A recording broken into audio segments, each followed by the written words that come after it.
one of the most segregated times in America is on a Sunday morning. Everybody goes to church based on their culture, based on how they grew up. Here I am in a church that is pretty much all white. And so, you know, you have your stereotypes, you have your mindsets. You know, white churches and us growing up were rich, and black churches were poor and didn't have a lot. But, you know, both sides love God, but you love God according to your color of your skin, not together. For me, I didn't have a racist bone in my body. I didn't feel racism, but I felt the difference. To be prejudiced and racist, you have to be taught that. You're not born with that. You may think you are. Watch two kids of two different colors come into a classroom. They don't see color, they see each other. And they will play together, and you have to be taught not to. We don't do that. You don't do that. You don't hang out with them.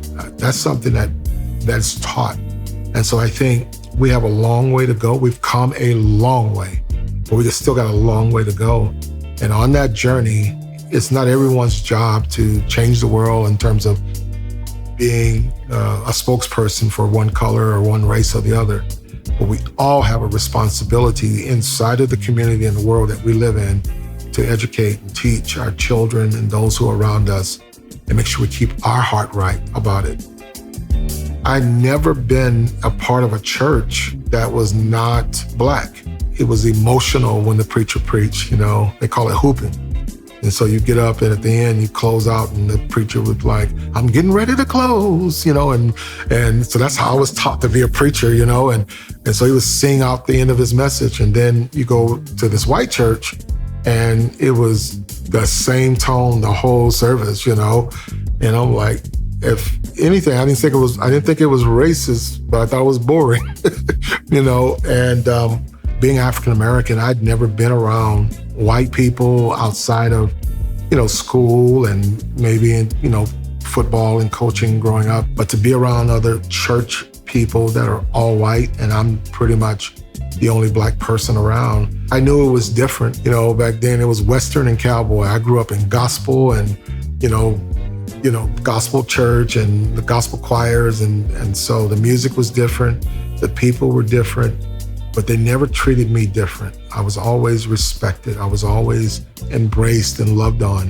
And it taught me how to be balanced in my life and not look at people based on the color of their skin.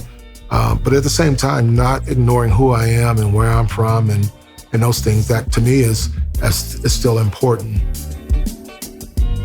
If we say we love Jesus, and if we say we're God lovers, let's be that, regardless of the color of someone's skin. I believe the enemy is doing everything in his power, the devil trying to bring division and racism, and culture is one of those things that he uses.